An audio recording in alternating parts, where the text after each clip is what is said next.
የውጭ ንግድ ብዝሃነት ተወዳዳሪነት ላይ ያሉ ችግሮች ጥራት ማረጋገጥ ከዓለም ጋር የሚጣጣም እና የሚግባባ ኢኮኖሚያዊ ውህደት መፍጠር የሚያስችሉ ጉዳዮች ላይ የነበሩ ባክሎጎች ሁሉ ታይተው ተፈትሸው እነዚህ ችግሮች እንዲታረሙ ማድረግ የቻለ ነው። ስለዚህ የለውጡ መንግስት በአብዮት ትናንት ያለ ነገር ሁሉ ይውደም ሳይሆን ትናንት ካሉ ነገሮች የሚወሰዱ ለነገ ብልጽግና ጉዟችን ሊያግዙ የሚችሉ እርሾ ሆኖ የሚያገለግሉ ጉዳዮችን የበለጠ አሻሽሎና አዳብሯቸው ነው ያስቀጥለው።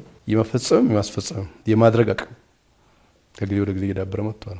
አሁን እንደ መንግስት ያለን የማድረግ የመፈጸም አቅም ትናንት ተራራ መስሎ የሚታዩ ጉዳዮች ዛሬ በትንሹ ሶልቭ የምናደርጋቸው ችግሮች ናቸው። ችግር ፈታት ላይ እየዳበረ የመጣ አቅም ከጊዜ ወደ ጊዜ እየጎለበተ የመጣ የማድረግና የመከወን አቅም ተሻሽሏል ብሎ መውሰድ ይቻላል።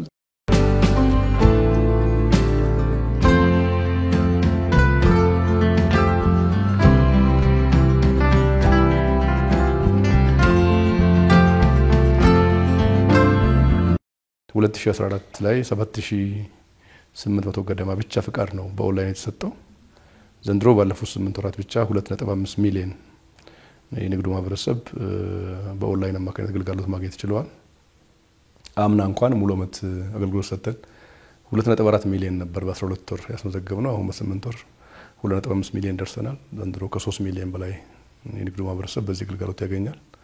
ቀጣይ በጀት ዓመት ምናልባትም 100% አገልግሎቱ ባክ ኦፊስ አገልግሎት የሚቆምበትና ሙሉ ነገር በሞባይል ስልክ አገልግሎቱ ማግኘት የሚችልበት ሁኔታ ይፈጠራል ተብሎ ይታሰባል። ስለዚህ ሀገራዊ ለውጡ ለንግድ ከባቢ ምቹ መደላደል የመፍጠር የንግዱ ማህበረሰብ ወደ ንግድ ለመግባት ቅድመ ሁኔታ ያልበዛበት ፕሮሰሶችም ጭምር የሚቀንሱበት ሁኔታ ነው ያለው። 11 አካባቢ ፕሮሲጀርስ ነበሩ ንግድ ፍቃድ ለማውጣት አሁን ወደ 4 ቀንሰዋል።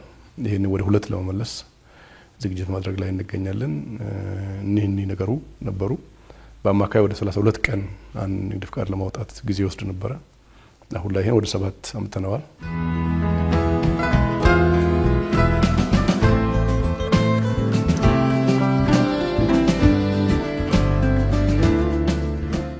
ከመሰረታዊ ሸቀጥ አቅርቦት ጋር የተያያዘ ምንከተለው የፖሊሲ አቅጣጫ ፍላጎት መር ነው የነበረው።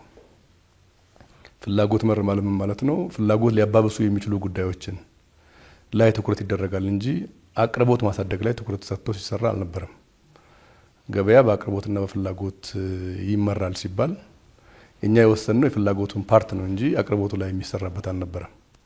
ከቅርብ ጊዜ ወዲህ በተለይ በለውጡ መንግስት በክቡር ዶክተር አብይ አህመድ የፓርቲያችን ፕሬዝዳንት አማካይነትና ሀሳብ ምንጭነት የመጣው በተለይ ምንም ማሳጦም አይደር ከተማ ላይ በከተማ ግብርና የሌማት ትሩፋት ማምረት ለገበያ ማቅረብ አቅርቦት ማሳደግ ያስፈልጋል የሚል የፖሊሲ ሽፍት መጥቷል ማለት አልተጻፈም በፖሊሲ ደረጃ አሁን ነው የወጣ ያለው እንጂ ኦሬዲ ይሄን ተግብረን ነው አሁን ኢንፍሌሽን ወይም የዋጋ ግሽበት ይባለው ነገር በኢትዮጵያ ከየትኛውም ሌላ አገራት በጣም የተሻለ የዋጋ ግሽበት የሚስተዋልበት ሁኔታ ነው ያለው። ይሄ አቅርቦት መር በማሳደጋችን ነው።